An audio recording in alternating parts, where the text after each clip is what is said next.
Basis में study करेंगे। Students, आगे बढ़ने से पहले मैं आपको ये बता दूं कि आपका जनरल एप्टीट्यूड बहुत इंपॉर्टेंट होता है।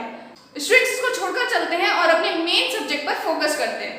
बट स्टूडेंट्स, जनरल एप्टीट्यूड के आपके 15 क्वेश्चंस आते हैं। आधे 20 क्वेश्चंस हैं, बट आपको अटेम्प्ट उसके 15 क्वेश्चंस करने होते हैं, जो कि 30 मार्क्स का है। स्टूडेंट्स, अगर आप अपना कोई भी मेन टॉपिक क्लियर नहीं कर पा रहे हो या उसमें आपको कोई प्रॉब्लम आ रही है, तो हमारा बेनिफिट क्या हो जाता है, अगर हम जनरल एप्टीट्यूड, जो कि बहुत ईजी है, तो स्टूडेंट्स जनरल एप्टीट्यूड प्रिपेयर करके हमारा फायदा क्या होता है, हमारे पास 30 मार्क्स के स्कोरिंग मार्क्स हो जाते हैं। हमें वो बहुत इजीली हमारे पास 30 मार्क्स आ जाते हैं। अगर आपके मेन कोर्स में 12, 13 टॉपिक्स आ रहे हैं और उसमें से कोई टॉपिक आप प्रिपेयर नहीं कर पा रहे हो, तो आपको इतना कॉम्प्लिकेशंस नहीं आएंगे, क्योंकि आपका जनरल एप्टीट्यूड प्रिपेयर है। लेकिन अगर आपका जनरल एप्टीट्यूड ही प्रिपेयर ना हो और आपका एक टॉपिक मेन टॉपिक में से भी छूट जाए, तो आपको बहुत प्रॉब्लम हो जाएगी। तो स्टूडेंट्स, इसमें ईच क्वेश्चन कैरी करता है 2 मार्क्स और इसमें नेगेटिव मार्किंग भी है। कितनी आपके 25% इसमें नेगेटिव मार्किंग होती है। तो यानी कि अगर आपका गलत होता है तो नेगेटिव मार्क भी होंगे आपके, लेकिन चांसेस कम हो जाते हैं। और अगर आप हमारी ये कंप्लीट सीरीज देख लेंगे तो आई गारंटी यू कि आप जनरल एप्टीट्यूड का एक भी क्वेश्चन नहीं छोड़ कर आएंगे। तो इसी के साथ मैं अपना टॉपिक स्टार्ट करती हूँ, नंबर सिस्टम। नंबर सिस्टम, सबसे पहले हम पता करेंगे कि नंबर्स क्या होते हैं। स्टूडेंट्स, नंबर वो चीज है जो कोई चीज काउंट में आप यूज करते हो, टू काउंट और टू प्रोसेस द पीपल और द थिंग। कोई पर्सन को काउंट कर रहे हैं आप या कोई चीज, कोई सामान काउंट कर रहे हैं, यहाँ पे आपकी क्वांटिटी भी आ जाती है, ना कि पर्टिकुलर वो चीज नहीं, उसकी क्वांटिटी भी आप इसमें ले सकते हैं। तो नंबर्स तो ये हो गए। अब नंबर्स हमारे पास कितने तरीके के होते हैं? तो जनरली नंबर्स जो है हमारे पास वो 2 तरीके के हैं। पहला जो होता है वो आता है आपका रियल नंबर और दूसरा आपका आता है कॉम्प्लेक्स नंबर। स्टूडेंट्स, कॉम्प्लेक्स की मैं इस लेक्चर में बात नहीं करूंगी, क्योंकि CSIR UGC नेट में ये इंपॉर्टेंट नहीं है। अब हम बात करते हैं रियल नंबर की। मैं छोटा सा बता देती हूँ आपको कॉम्प्लेक्स नंबर क्या होते हैं। कॉम्प्लेक्स नंबर वो होते हैं, आपने वहां पे स्टडी करा होगा a प्लस आयोटा b के नाम से। तो ये कॉम्प्लेक्स नंबर हो गया, जिसमें यहाँ पे ये जो i आ रहा है इसे हम आयोटा बोलते हैं, और यही कॉम्प्लेक्स नंबर है, इसे हम इमेजिनरी नंबर बोलते हैं। ये सिर्फ हमारे एक इमेजिनेशन है और कुछ नहीं है, ये हमारी कैलकुलेशंस में काम करता है। हाई जो लेवल की हम कैलकुलेशन करते हैं, मोस्टली साइंटिस्ट की जो कैलकुलेशन करते हैं उसमें ये हेल्प करता है, अदरवाइज इसका और कोई यूज नहीं है हमारी रियल लाइफ में। तो रियल लाइफ में हम रियल नंबर्स का यूज करते हैं। सिंपल सी बात है, रियल नंबर वो है जो आप नंबर लाइन पे ड्रॉप कर सकते हो। नंबर लाइन पे जो भी नंबर ड्रॉप हो पाएंगे वो सब के सब आपके रियल नंबर कहलाते हैं। रियल नंबर्स, अब आपका एग्जांपल देख लेते हैं। रियल नंबर में आप √2 कर सकते हो नंबर लाइन पे ड्रॉप, 4, 1, 0 एंड सो ऑन। बहुत सारे आपके नंबर्स आ जाएंगे, ये सब आपके रियल नंबर्स हैं। अब इसके बाद रियल नंबर भी 2 पार्ट में डिवाइड करा गया। एक आपका आ जाता है रैशनल और दूसरा आपका आता है इरैशनल।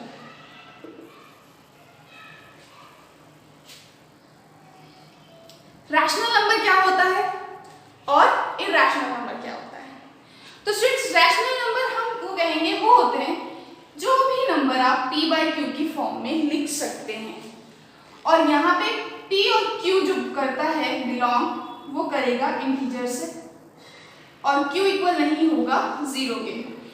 q नहीं इक्वल होगा 0 के, इसके लिए मैं आपकी डिस्क्रिप्शन में एक वीडियो डालूंगी, आप उसे देख सकते हैं कि maths have a phobia of 7 things. इस नाम से आप सर्च करोगे तो आपको मिल जाएगा और आपको ये चीज क्लियर हो जाएगी कि q0 q नहीं होता है। तो स्टूडेंट्स, रैशनल नंबर की डेफिनेशन है वो नंबर जो p/q की फॉर्म में नहीं आता है, और p और q बिलोंग करता है इंटीजर को, और q इक्वल नहीं है 0 के। ये आपका हो गया रैशनल नंबर।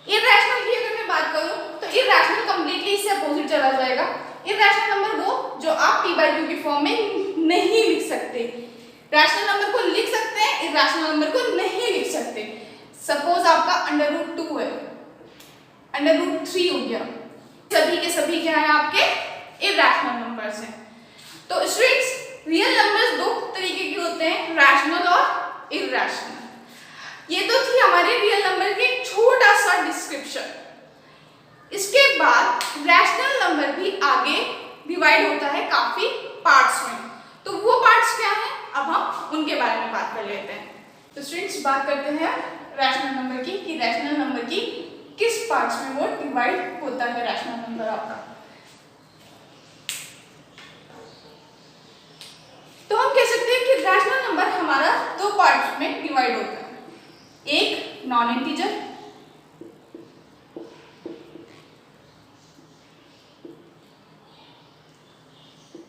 और दूसरा आपका होता है इंटीजर। रैशनल नंबर्स भी हमारा दो पार्ट में क्लासिफाई है, non integers and integers. Non integers क्या होते हैं, इंटीजर्स क्या होते हैं, अब वो देख लेते हैं। तो स्टूडेंट्स इंटीजर्स वो हैं आपके पास, लाइक आपके पास एक नंबर है 0, एक है 1 और आपके पास -1 भी नंबर होता है। तो ये सभी नंबर्स आपके इंटीजर्स कहलाते हैं, यानी कि नेगेटिव और पॉजिटिव नंबर्स जो आपने स्टडी करे हैं अब तक, वो सारे के सारे क्या आते हैं, इंटीजर्स में आते हैं।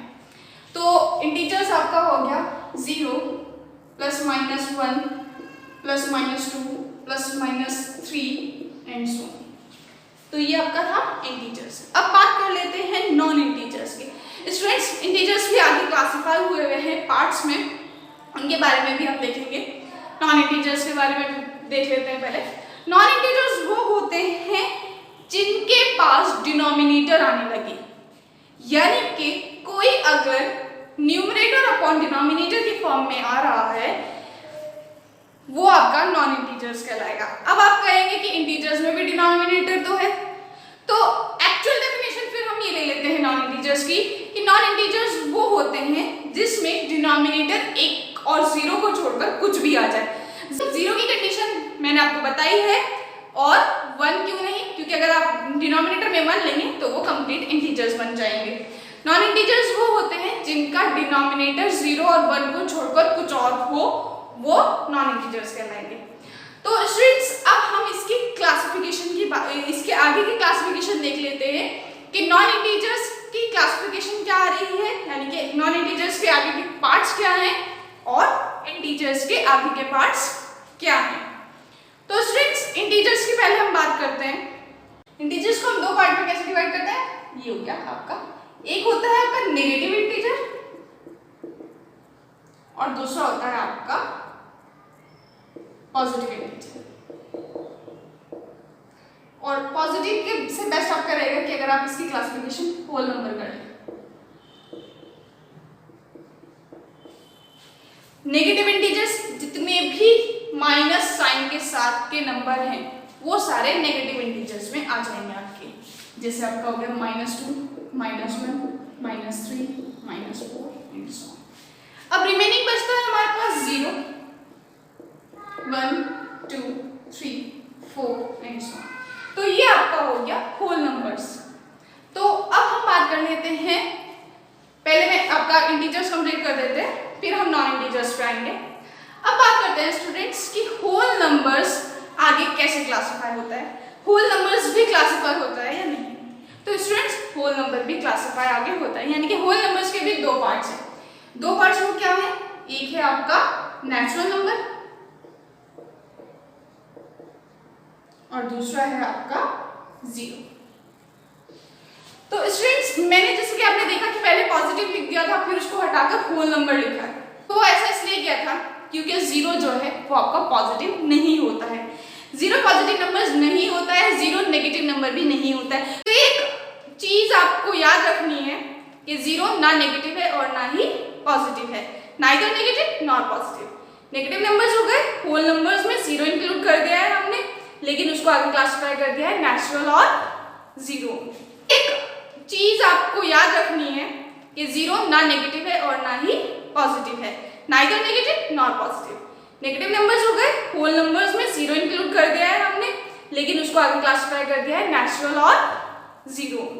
तो अब नेचुरल नंबर और नॉन इंटीजर्स की क्लासिफिकेशन हम आपको अपने नेक्स्ट लेक्चर में प्रोवाइड करेंगे स्टूडेंट्स। तो स्टूडेंट्स हमारे यूट्यूब चैनल से आप बने रहें और अगर हमारी वीडियोस पसंद आए तो उन्हें लाइक करें, चैनल को सब्सक्राइब करें, कमेंट सेक्शन में कमेंट जरूर छोड़ें। स्टूडेंट्स, जाने से पहले मैं आपको एक और बात बताना चाहती हूँ कि अगर आप मैथमेटिकल साइंस के पार्ट बी और पार्ट सी के लिए इंटरेस्टेड हैं तो वो भी आप हमारे कमेंट बॉक्स पर हमें बता सकते हैं। अगर आप लोग इंटरेस्टेड हैं तो जल्दी हम वो सीरीज भी शुरू करेंगे। Have a nice day.